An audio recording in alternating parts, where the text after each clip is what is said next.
So yeah, so I guess that's an example. But I don't have the money to do that, and I don't know. I'm not going to go through every country. Look, and here, so you can see it's impossible anyway.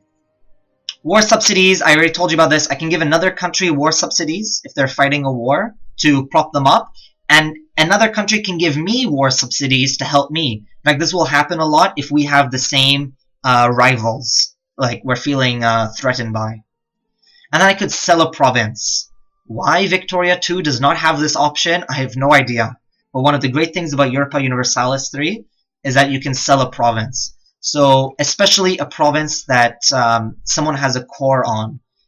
For example, if Vizcaya had a Navarrese core on it, they would most likely be willing to buy it from me. So I can click on it, like on Andalusia right now, and I could choose how much money. If I give them 0, of course, very likely they're going to accept. And Andalusia is going to go from mine to theirs. Usually, you never want to do this on your own territory, unless you really need the cash, which shouldn't be the case.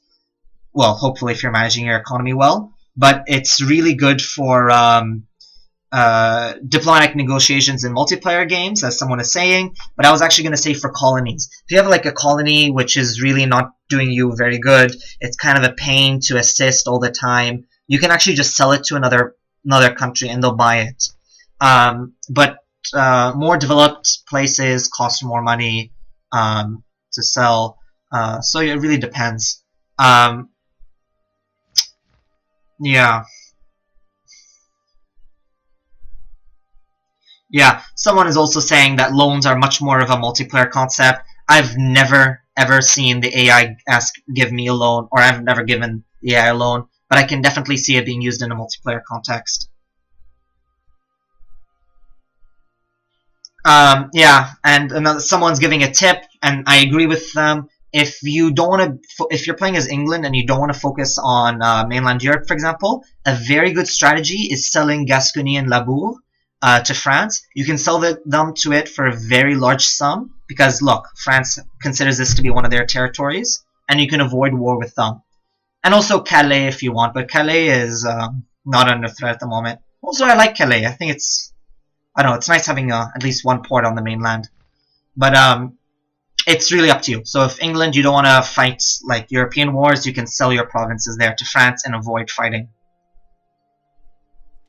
Although, it's a bit gamey tactic. Depends if you're like me, if you like playing more role-play, historical, if you want to play really just to win or paint the map with your color. Okay, so that's it. So that's all the different diplomatic options you have for them. I'm going to talk about war a bit now. For Granada, declaring war now, you can see we have Reconquest and Holy War Casus Belli. So you know Casus Belli, -2 stability. While I could do Reconquest, because remember I have my cores. Reconquest means recapturing of cores on Granada and Almeria. As you can see here, it says 0 infamy, 100 prestige, and 50 cost for full annexation or conquest of Almeria and Granada only.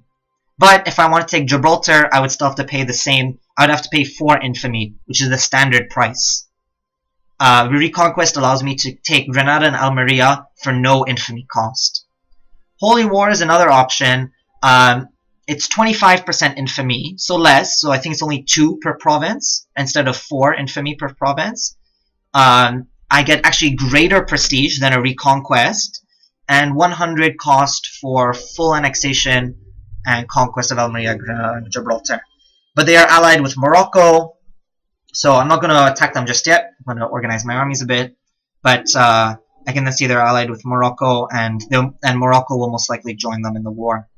As for Granada, though, you might be thinking, so which one do I do, Reconquest or Holy War? Both of them allow me to conquer them all.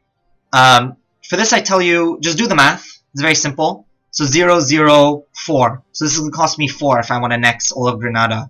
Holy War, though, it'll be 2, 4, 6. So 2 infamy for each province. And although it's nice, the prestige bonus, I mean, 6 versus 4, it's not that big of a difference. So you can choose both. I would go with actually Holy War, because you get that extra prestige boost. just to show you guys again, so you 125 prestige for Holy War versus only 100 prestige for Reconquest. So that's that. And then if I clicked on it, I would then click I do. Okay, so that is everything with diplomacy and diplomacy. There's, I mean, rule of thumb, countries will change over time, alliances will change. If you're afraid that, like, for example, if Aragon allied with France, like, I'm not going to attack Aragon, that would be crazy. I'd perhaps wait for France to be attacked by England and Burgundy, and try to find natural allies, play the geopolitical game. For example, Castile, what I found, allying with Burgundy might be a good idea if you want to counter France, or even Austria. Austria is actually a good ally, I would say, because they'll get more and more powerful, and they can help you with France or whoever else later on. Your northern Italy, if Naples gives you trouble. Austria is a good ally for Castile. Portugal was also a very good ally, but they're already allies with England, so you don't want to have your interests knotted together. I would suggest actually even becoming allies with France, although it's a bit difficult because they're always very high and mighty. They don't like offering alliances very easily, but that can be one strategy. So just play the geopolitical game. Obviously, you're never going to be able to get an alliance with any Muslim power until later on in the game, and if you have, like, I would say 150 relation with them, because if you remember, our yearly diplomatic change will always be decreasing. Okay, any questions from anyone?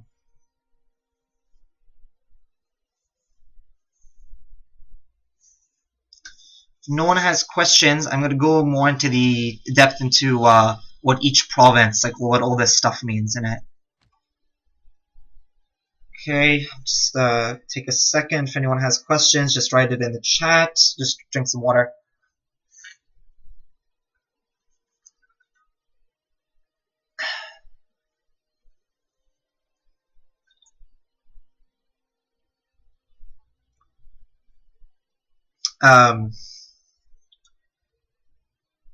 Okay. Okay, so let's begin. Toledo, let's take, actually no, Toledo's a bad example. Let's take, why Toledo's a bad example is because gold, and gold is not sold on the international market. And as I was telling you guys earlier, each of my provinces produces goods, and they're all sold through Andalusia, depending on the color. But currently all my goods are sold through here.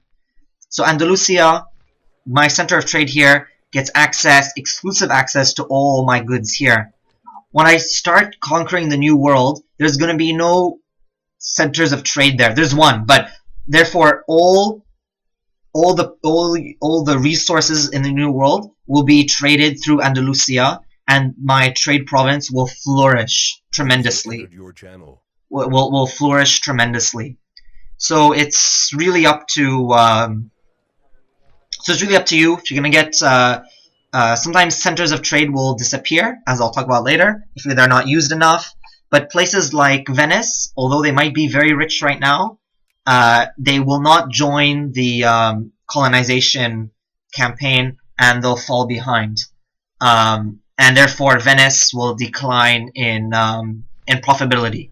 So you can see right now, right here, Venezia, 744 is their value of trade, while Andalusia is only 242. Yeah. So let's talk about center of trade for now.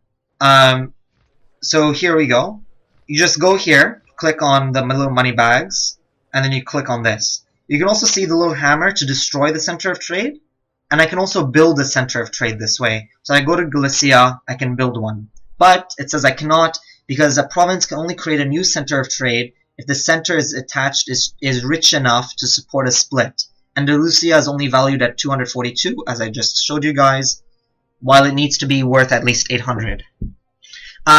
Usually you would never split away from your own center of trade, but if I was trading through Lisboa, for example, I want to kind of undercut the Portuguese for trade, and I could create my own. But that means, and theirs needs to get good enough, basically. Their center of trade needs to reach 800. Oh, yes, sorry, we have a question. Playing smaller nations, especially the German miners, are all the concepts the same? Diplomacy and when make war. Okay. I was actually going to exit Spain and start up as a small German miner in one of my later games to kind of show you guys how the Holy Roman Empire works. But as I was saying much earlier in the video, when I was talking about the Holy Roman Empire, if currently Bohemia is the leader, so if anyone attacks anyone inside this green zone, for example, if France attacks Savoy, for example, Bohemia and all her allies and the rest of the Holy Roman Empire will attack France to defend it. It doesn't really work the other way around. I mean, you can't. Over time, this will change. Like the Holy Roman Empire will shrink, or maybe sometimes it expands, depending. But it really depends. Any Catholic nation that has a king, it's a monarchy, can become the emperor. So as I said, I could become the emperor and then use that against France, for example. That'd actually be a really great advantage. And if you think historically, Charles V, 1500s, 1550s, he was both Spain and Holy Roman Empire, massive power. So just think of that. And of course, anyone messes with either the Holy Roman Empire, anyone in the Holy Roman Empire, they fight together as a bloc. Not necessarily everyone's going to declare war against France, but Bohemia and her allies will declare war against France and protect it. Also, if for example, France annexes Savoy, they will get unlawful, unless they give it back to Bohemia, they will get unlawful territory, which gives them infamy, increased infamy, and a bunch of other huge negatives. So immediately, and this is a tip, guys, immediately when you conquer an area in this green zone that's part of the Holy Roman Empire, you go here, you go to decisions, okay? It's like little decisions over here, decisions, and then you remove this province from the Holy Roman Empire. If you are part of the Holy Roman Empire, you can expand it, for example. For example, if France joins the Holy Roman Empire, then they can spread the Holy Roman Empire to include all of France as well, which is actually a very scary thought now that I think about it. But yeah, that's just one thing. I'll talk about the Holy Roman Empire later in a later game. It's kind of hard to see how they work right now. So yeah, where were we now? Okay, so does that answer your question? Yeah, I talked about dissolving the Holy Roman Empire and declaring war. Yeah.